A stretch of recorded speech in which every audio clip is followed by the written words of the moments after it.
네, 안녕하십니까. 안정형입니다. 이번 시간에는 높은 연봉으로 유명한, 하지만 지금 굉장히 사업이 힘든, 도대체 뭐가 괜찮은 거지? 현대오일뱅크 한번 알아보도록 할게요. 현대오일뱅크 채용이 열렸습니다. 예전부터 고스펙자가 가는 그런 산업군으로 유명한 바로 정유사, 석유화학, 유화산업 쪽이죠. 그래서 여러분들 기존에 보통 여기에 지원하시는 분들이 뭐 예전에 보셨던 포스코, 인터내셔널, 해외 영업직 지원하시는 분들이 지원하시는 곳이다라고 좀 보시면 좋을 것 같고, 뭐 겉으로는 뭐 요즘 우리는 스펙도 많이 안 보고 있다라고 얘기하는데, 뭐 본인들이 회사에서 보지 않더라도 아마 고스펙자들이 몰리는 그런 곳이기 때문에 아마 스펙 싸움이 좀 될 것 같고요. 그럼에도 불구하고 지금 상황이 많이 좀 좋지 않아서 사실 여러분들 입장에선 그렇다면 차선책이 또 많으면 좋을 텐데 또 그렇지도 않은 상황이라 예년과 같은 어떤 경쟁률이라든지 좀 힘든 그런 부분들은 좀 있을 것 같습니다. 정유사 중에 이제 대여가 또 하나 열렸기 때문에 우리들의 입장에서는 채용을 해줘서 너무나 감사하고요. 어떤 회사인지 좀 하나하나씩 알아보도록 하겠습니다. 먼저 기업 개요 및 CEO에 대해 살펴보겠습니다. 제가 비전을 좀 가지고 왔어요. 각사마다 비전이 있는데 여긴 세계적인 경쟁력을 갖춘 글로벌 에너지 기업이 되겠다. 석유화학이 아니라 에너지로 접근하는 거죠. 그러니까 이것과 여러분들이 비교해서 볼 게 어디예요? SK 이노베이션이죠. 물론 이노베이션 산하에 자회사들이 좀 많긴 한데 SK 이노베이션은 이쪽 석유화학 쪽이 점점 힘들어지니까 어느 쪽으로 많이 집중을 합니까? 바로 배터리 쪽으로 집중을 하죠. 그런 면에 있어서 보면 현대오일뱅크가 SK 이노베이션과는 이렇게 바로 비교를 하기에는 조금 규모가 작다라고도 볼 수 있을 것 같아요. 자, 글로벌 에너지 기업은 어떤 기업이냐? 최고의 생산성을 갖춰야 된다라고 하는 부분 중요할 것 같고요. 해외 사업을 확장을 한다라고 하는 부분, 그 다음에 사회적 책임을 다한다라고 하는 이 세 가지에 대해서 얘기를 진행하고 있는 것 같습니다. 그래서 여러분들이 이런 부분은 꼭 만약에 문항에 나와 있지 않더라도 여러분들의 비전이라고 하는 것과 회사의 비전이라고 하는 것은 어떻게 보면 맞춰주면 좋은 거거든요. 그래서 저는 이런 내용들을 여러분들이 알고 가시는 것 괜찮을 것 같습니다. 그렇게 해서 좀 구체적으로 숫자가 나왔네요. 현대오일뱅크는 26조 원에 2조 원이라고 하는 목표가 나와 있으니까 여러분들이 요거 숫자는 좀 어느 정도 기억해 주시는 것도 괜찮겠네요. 중요한 부분이 이거죠. 그렇다면은 우리가 달성하는 데 있어서 사업 포트폴리오는 뭘로 갈 것이냐라는 것이죠. 그래서 오일 리파이닝가 있고 난 오일 리파이닝이 있는데 보세요. 지금은 2016년도, 2017년도까지, 2022년도까지도 물론 절반 이상이긴 하는데 뭐예요? 이거는 점점점 줄어들고 있고 이건 점점점 늘어나고 있죠. 그래서 보통 우리가 정유사라고 하죠. 정유사 쪽에 있어서의 마진은 줄이고 비정유인 부분, 예를 들어서 석유, 화학, 그래서 유화라고 많이 얘기합니다.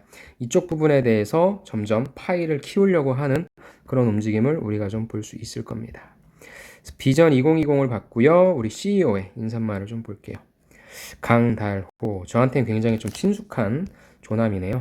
왜냐하면 제가 항상 기름을 넣을 때 여기 오일뱅크에 가서 기름을 넣거든요. 여기 세차 시설이 잘 돼 있어서 근데 거기가 직영이다 보니까 항상 이 사업자 대표 이름으로 우리 지금 보시는 강다로 대표님 예전에는 더 그거였어요. 이름이 조남이 좀 죄송한데 약간 직관적인 조남들이 많았습니다.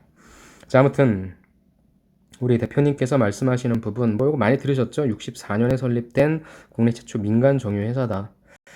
쭉쭉쭉 넘어가서 여기에서 매일 이제 강조하고 있고 하는 게 이거죠. 친환경 고품질, 그 다음에 첨단 정제 설비. 그러니까 요런 정유사들은 원료를 가지고 제품을 만들잖아요. 그렇죠? 이 제품을 만들고 요거에 관련된 마진을 먹고 살죠. 근데 이 마진 자체가 점점 떨어지고 있어요. 왜? 원가가 엄청나게 떨어지고 있으니까 이때 시점에 샀던 것보다 원가가 떨어지니까 당연히 돈을 많이 못 벌겠죠. 그래서 이 정유 마진이 점점 떨어지고 있어서 아까 얘기했던 비정유 마진을 높이기 위해서 애쓰고 있고요. 현대 오일뱅크 같은 경우에는 뭐 첨단 고도화 설비, 이 첨단 정제 설비라고 하는 게 어떤 개념이냐면 1차 정제를 통해서 제품을 만들어내고요.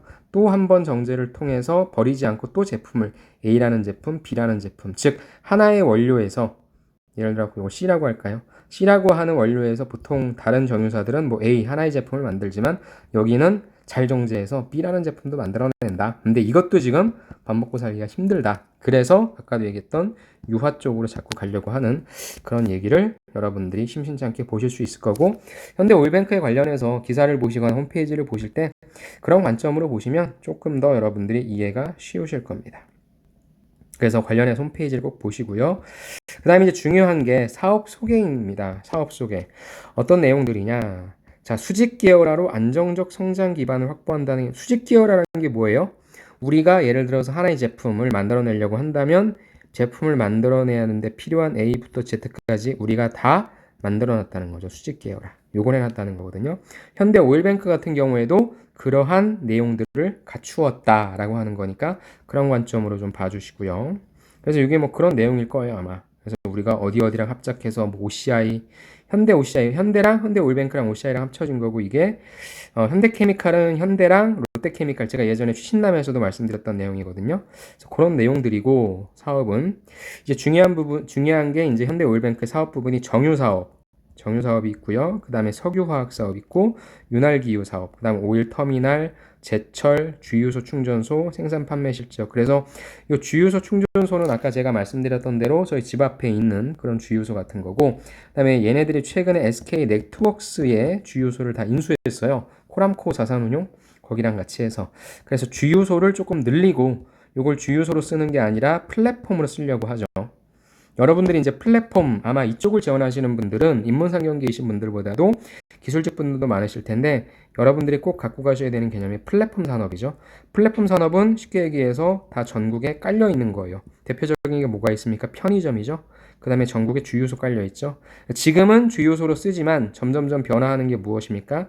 여기다 뭐 택배를 갖다 맡기거나, 아니면 어떤 뭐 창고로 같이 쓴다거나, 전기차 충전소로 쓴다거나, 뭐 드라이브 스루로 스타벅스가 있다거나, 뭐 버거킹이 있다. 그런 모습들이 있죠. 그런 것처럼 전국적으로 깔려 있으니까 현대 오일뱅크가 새로운 사업 쪽으로 이쪽을 인수했다라고 보시면 좋을 것 같습니다. 그래서 비즈니스에 관련된 부분, 뭐 제품까지 여러분들, 영업 쪽이신 분들은 제품까지 아시면 좋고, 물론 엔지니어 쪽이신 분들은 설비 쪽까지 이해하시면 되겠지만, 저는 그래도 가장 처음 여러분들이 비즈니스에 관련한 내용은 꼭 파악해 주시기를 바랍니다. 쭉 한번 읽어보세요. 읽어보시면 여러분들이 특히나 우리 인문상경 화학공학과가 아닌 다음에 그 외 이공계이신 분들은 일단 쭉 읽어보셔야 돼요. 그래서 뭐가 어렵냐면 용어가 조금 어렵거든요.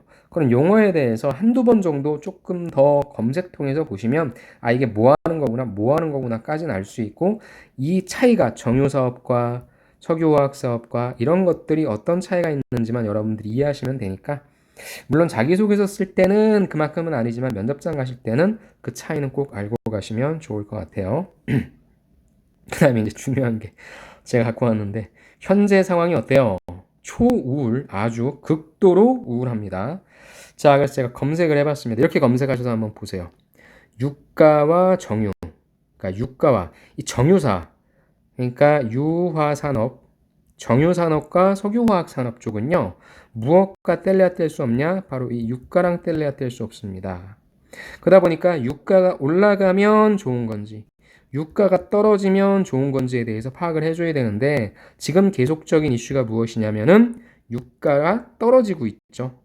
사우디, 러시아, 미국, 3국이 막 서로 지지고 볶고 하면서 얘네 둘이 편먹고, 미국이 뭐 셰일가스라고 하는 게 등장해서 야 니네끼리 왜 가격 담합하냐, 우리도 공장 뭐 물량 늘릴 거다, 그래갖고 유가를 막 떨어뜨리고 얘네는 올리려고 하고 막 그런 부분들에서 막 싸우고 있거든요. 그런 관점에서 여러분들이 지원하시려고 하는 이 고임금을 주는 3사, 뭐 SO일까지 4사라고 한다면 얘네들이 지금 어떤지 봐야 된다고요. 그리고 이 정유사나 석유화학 회사들은 무엇입니까? 바로 글로벌 경기와 굉장히 밀접한 연관이 있어요. 두 가지 변수가 있는 거예요. 유가라고 하는 변수와 글로벌 경기라고 하는 변수인데, 유가도 지금 안 좋고 경기도 코로나19 때문에 최악이죠. 경기라고 하는 건 뭐예요? 어떠한 산업이 성장하냐 아니면은 쇠퇴하냐. 근데 지금은 뭐 수요도 공급도 둘 다 안 좋잖아요. 코로나19 때문에 언제 끝날지 모르니까. 그러니까 사상 최악이라고 합니다. 그런 상황에서 지금 정유업계 또 악재, 그 다음에 투자 상황 더 지켜봐야 된다. 최악이죠. 뭐 정유화학산업도 뿌리채 뽑힐 수 있다. 그리고 여기엔 나오지 않았는데 뭐 아쉽지만 다 안 좋죠. 그래서 요것과 좀 비교해 보시는 거 좋아요. 이때 2014년도 말에도 유가가 폭락하면 정유사는 안 좋다고 했어요. 화학사도 안 좋다고 했어요. 그런데 이후에 다시 좋아졌거든요. 그런 것들과 비교해서 여러분들 지금 상황에서는 안 좋은데 또 이렇게 좋아질 수 있습니다. 물론 외부 환경이 굉장히 많은 영향을 미치긴 하는데 무엇인가 준비를 해놔야 되잖아요. 준비를 하는 차원에서 여러분들과 같은 신입사원을 뽑는 거고 몇 명을 뽑을지 모르겠지만 그래서 이전에 2014년도에 어떤 사건이 있었는지 저는 꼭 파악하시면 좋을 것 같아요. 아무튼 이쪽 유화산업 쪽은 외부 변수에 의한 영향을 너무나 많이 받아요. 근데 지금 받는 그 영향 자체가 너무나 안 좋은 것들이 많기 때문에 이 내용들을 쭉 한번 읽어보시고 최악이구나. 정말 사상 최악이구나. 그럼 이걸 어떻게 우리가 견뎌야 될까? 내가 그럼 들어가서 어떻게 위기 경영을 하는데 도움을 줄 것인가? 그럼 당연히 생산성은 향상시켜야 되겠죠. 그 다음에 최대한 영업 쪽에 있어서는 어떻게 트레이딩을 시켜야 되는지 이 부분도 잘 정리를 해야 되겠죠. 그래서 이걸 제가 올려드릴 테니까 일단 첫 번째로서 유가 정유라고 하는 검색어로서 한번 쭉 봐주시기 바랍니다. 그 다음에 아까도 말씀드렸지만 2014년도 이때도 어땠는지 한번 파악해 주세요. 다음에 이제 직무를 좀 봤어요, 제가. 근데 뭐 일반적으로 뽑는 직무라 여러분들 쭉 보시면 되는데 사무직 쪽은 경영 지원, 스텝 직군이 있고요. 그 다음에 이제 해외 영업. 그래서 아까 제가 말씀드린 포스코 인터내셔널이신 분들이 여기 지원하시는 분들이 같이 좀 지원하실 것 같고 뭐 재무, 기획, 재무, 회계인데 이 세 직군은 이제 서울 아무래도 경쟁률이 굉장히 높겠죠. 서울에서 근무하고 싶어 하시니까 고임금에. 그 다음에 대산입니다. 대산은 노무총무재무회계에서 경영지원 쪽입니다. 대산이 그렇게 멀지 않아요. 멀지 않아서 저는 어찌됐건 이쪽에 대한 경쟁률이 좀 높을 것으로 예상된다면 이쪽을 지원하는 것도 이건 지방근무라고 얘기할 수 있을까요? 저 같으면 여기 지원할 것 같아요.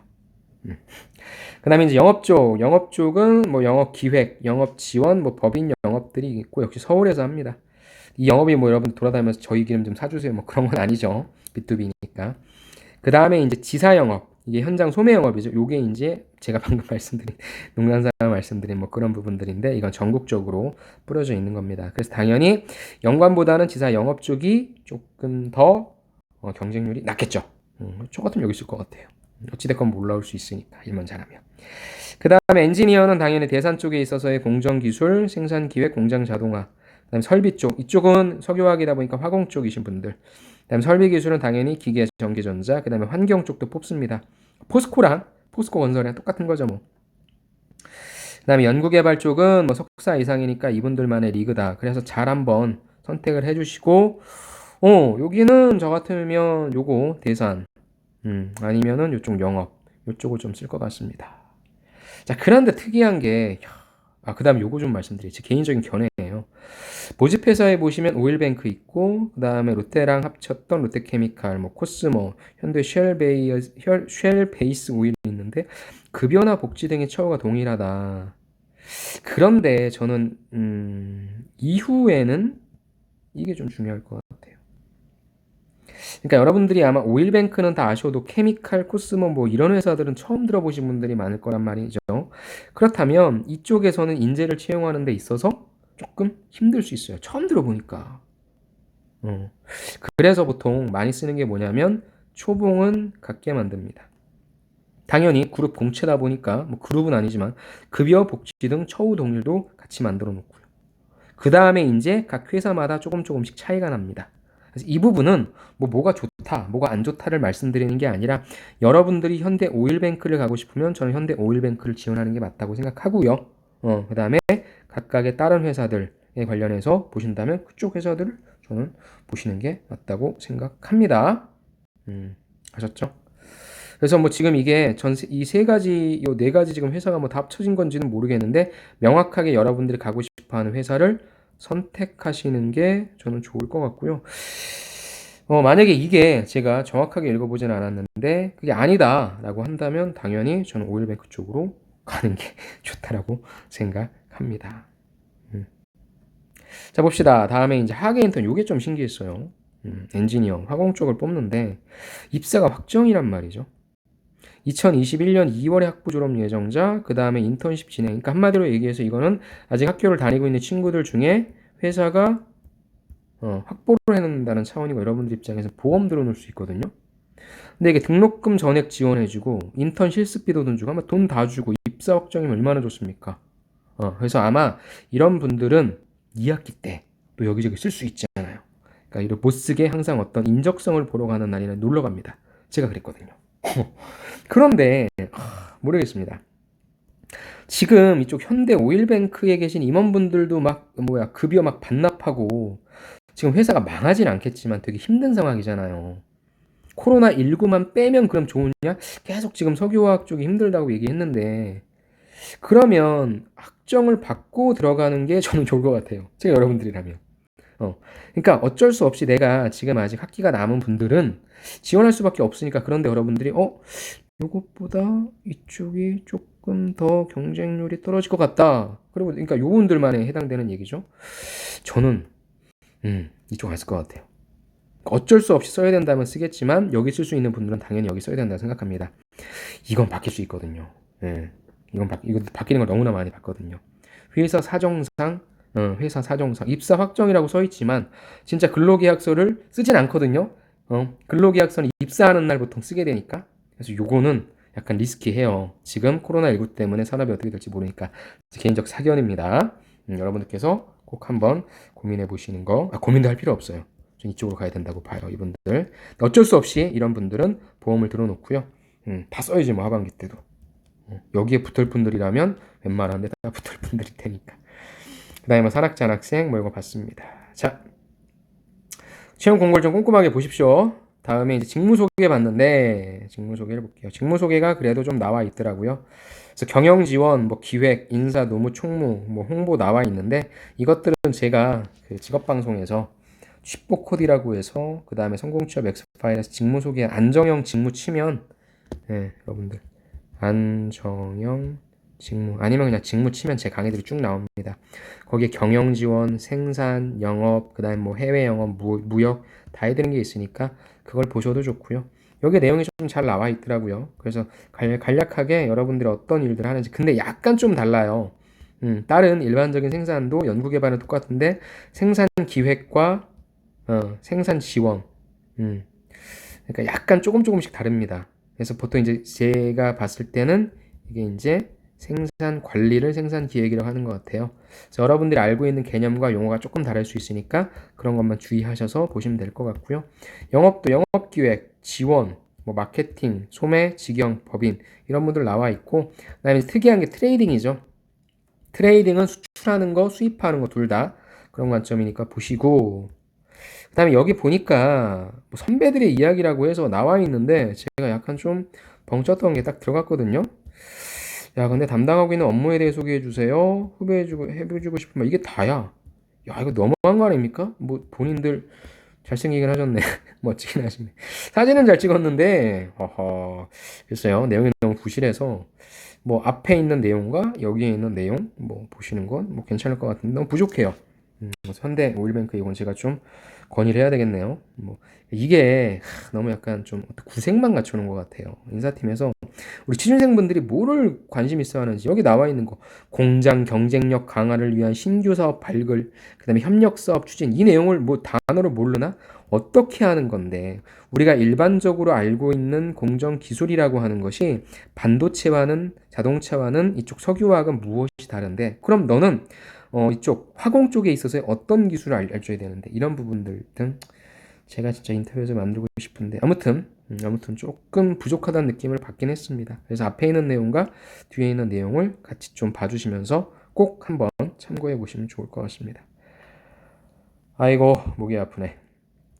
마지막으로 자기소개서 항목 간단하게 어떻게 쓰면 좋을지 보고 여러분들과 함께 항목들을 좀 다음 시간에 살펴볼게요. 또 보니까 복잡하더라고요. 자, 지원 분야에 해당하는 항목, 뭐 그래서 해당하는 항목을 쓰래요. 먼저 첫 번째 1번은 사무와 국내 영업만 쓰래요. 해당 직무 분야에 지원하게 된 계기, 바로 직무 지원 동기입니다. 그 그 다음에 적합하다고 판단할 수 있는 근거. 직무지원 동에 써주시고요. 나는 뭐 이 직무. 그렇다면 제일 좋은 게 뭐냐면 이 직무는 어떤 일을 하는 거라고 생각한다 라고 하는 정의를 내려주시고요. 그 다음에 여러분들이 맞는 이유. 근데 그 직무에서 나는 어떤 부분과 나랑 맞는다. 그 다음에 맞는 이유에 대한 여러분들의 경험, 뭐 지식 이런 부분으로서 직무 역량 있죠. 그걸 작성해 주는 거라 생각하시고 천자니까 뭐 500, 500 두 개를 쓰시든지 해서 기본적인 지식과 경험에 대해서 서술해 주시면 좋을 것 같습니다. 좀 쉬운 부분이었고요. 직무 지원 능력 써주세요. 2번은 뭐죠? 바로 엔지니어랑 연구개발.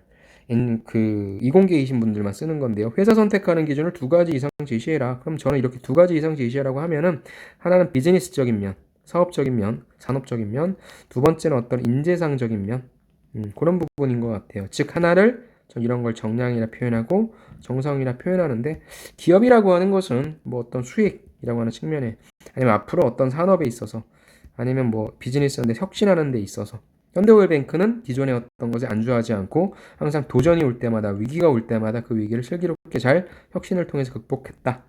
그 다음에 현대오일뱅크는 뭐 혼자서 잘 먹고 잘 사는 것이 아니라 뭐 어떤 사회적 가치를 실현하는 어떤 사회공헌 활동도 잘하는 기업이다. 등등 뭐 이런 관점으로 전 두 가지 제시해 줄 것 같고요. 그거에 관련된 내용 좀 서술해 주시면 좋을 것 같습니다. 3번이 재밌죠. 네 인생에서 가장 잘한 선택 뭐냐? 라는 거죠. 전 이거는 여러분들의 인생 스토리를 좀 듣고 싶어 하는 것 같은데 그거 진짜 여러분들의 인생 스토리가 아니라 600자니까 이게 여러분들이 어떤 사람인지에 대한 뭐 성격도 좋고요. 아니면 여러분들의 어떤 가치관도 좋고요. 아니면 여러분들의 어떤 생활 신조도 좋고요. 이런 것들을 얻게 된 어떤 계기, 터닝 포인트가 되는 계기 있잖아요. 뭐 그거에 대해서 해주셔도 되고 아니면 요 성격, 아까 말씀드린 나라는 사람은 되게 끈기 있거나 열정적이거나 그런데 그런 걸 통해서 내가 열정을 통해서 열심히 했더니 어떤 좋은 성과가 있었고 끈기를 가지고 열심히 했더니 사람들이 뭐라 했지만 잘했더니 뭔가 배웠다라고 얘기해서 여러분들의 어떤 정성적인 면을 얘기할 수 있는 그래서 진짜 여기 하고 싶은 얘기 하셔도 좋을 것 같아요. 여러분들이 어떤 사람인지에 대해서 보여주시는 게 좋을 것 같아요. 그런데 지금 보면 엔지니어랑 연구개발 쪽에 계신 분들은 1번이 지금 없는 거잖아요. 왜 이 직무를 선택했는지. 근데 뻔하니까 안 물어볼 수도 있거든요. 여러분들은 그러니까 제가 인사팀이어도 야 엔지니어나 연구개발 화공 애들이나 기계하는 애들이나 어찌됐건 걔네들은 배우는 전공 자체가 직무니까 물어봐도 안 물어봐도 돼 라고 생각할 수 있어요. 하지만 난 약간 좀 그걸로 부족하고 뭔가 부연 설명하고 싶다는 분은 여기에다가 직무를 왜 선택했는지 나는 이 전공을 선택을 잘한 것 같다 등 요관점으로 써주셔도 좋을 것 같아요. 600자밖에 안 되니까. 다음에 4번이 이제 단점인 거죠. 성격상 단점과 실제 사례 어떻게 극복할 것인지니까 요거는 여러분들의 어떤 실패 사례로 얘기해 주면 좋을 것 같고 보통 저는 단점에다가 어떤 사례는 필요 없다고 얘기하는데 뭐 구체적으로 한 사례 성격이 급했던 성격이 너무 신중했던 아니면 너무 꼼꼼했던 뭐 이런 거 바탕으로 어떤 좀 문제가 일어나서 그때 여러분들이 깨닫게 된 점 그래서 앞으로는 하지 않겠다 그 다음에 어떻게 극복하겠다 좀 성격상 단점을 좀 풀어주세요. 근데 800자잖아요. 아하. 그렇다면 저는 어떻게 극복할 것인지 그럼 저는 한번 극복했다라고 하는 사례까지 써줄 것 같아요. 즉 이런 거죠. 길어지네 자꾸. 자 일단은 나의 어떤 단점을 제시해 주시고요. 이것이 언제 그렇게 단점이 됐는지 스타 방식으로 써준 다음에 여러분들이 실패를 통해서 배운 점 있잖아요. 그래서 이걸 극복하기 위해서 내가 극복한 내용을 역시 또 한번 스타 방식으로 써주셔도 괜찮을 것 같아요. 뭐 줄인다면 요거 한 300, 요거 한 400 정도 써주시면 되니까 그렇게 해서 좀 길게 작성해 주시는 부분 해주시면 좋아요. 왜냐면 근데 요거를 액션을 기계할 수가 없을 거예요. 단점은 하나 뻔할 테니까. 그래서 차라리 빨리 뭘 배웠는지 보고 그걸 어떤 식으로 지금은 또 하고 계신지에 대한 내용을 구체적으로 써주시는 게 좋을 것 같습니다. 5번은 여기서만 가이드를 좀 드리면 세부전공 또는 논문에 대해 간략하게 기술하시는데 800자나 돼. 무엇입니까? 이거는 구체적으로 여러분들이 무엇을 했는지에 대한 타이틀 타이틀에 대해서 작성해 주시고요. 그 다음에 여러분들이 언제 했는지 그 다음에 무엇을 했는지 그 다음에 무엇을 어떻게 했는지 그죠? 제일 중요한 게 어떻게죠? 그 다음에 이걸 통해서의 어떤 성과 그다음에 이걸 통해서 여러분들이 지원한 직무에 있어서의 연관성까지 좀 만들어 주시는 게 좋을 것 같아요. 한마디로 얘기해서 이런 분들은 특히나 이 석사이신 분들은 가면요. 보통 물어보는 게 여러분들 논문 한 거에 대해서 물어봐요. 이건 어떤 내용이에요? 그러면은 이거에 대해서 왜 이런 연구를 했습니까? 이 연구는 그럼 언제부터 언제까지 했습니까? 시기. 그럼 이 연구에서 가장 힘들었던 건 무엇입니까? 등등 이 연구를 왜 했고 그 다음에 얼마나 했고 그리고 여러분들이 했던 방법에 대해서 물어보는데 그 방법이 최선이었는지 그럼 여러분들이 방법 쓸 때도 다양한 방식을 고민했다는 거 써주고 그래서 성과는 어땠고 이걸 통해 마지막 배운 점 근데 이 배운 점 그러면 그 연구는 내가 봤을 때 지금 본인이 지원한 이쪽 직무나 우리 회사랑 상관없을 것 같은데 어떻게 써먹을 수 있을 것 같냐라고 해서 어떤 좀 지원한 것과의 연관성을 브릿지를 놔주는 것도 괜찮은 방식이라 생각합니다. 그렇게 해서 자기소개서를 좀 간략하게 분석을 해봤고요. 5번 빼고는 하나씩 한번 좀 알아보도록 하죠. 자, 현대오일뱅크. 돈도 많이 주고 그 다음에 아무리 유아산업이 힘들다고 하더라도 임원분들이 급여를 반납했을지라도 여러분들을 뽑는다는 거에 큰 의미를 두고 항상 위기는 옵니다. 위기를 기회로 만들기 위해서 여러분들 뽑는 거니까 잘 지원하시고 관련해서 궁금한 사항 있으면 저한테 연락을 주시면 답변 드리고 여러분들과 함께 같이 고민해 보도록 하겠습니다. 감사합니다. 그러면 저는 다음 시간에 자소서 항목 하나하나씩 좀 살펴보도록 할게요. 수고 많으셨습니다. 감사합니다.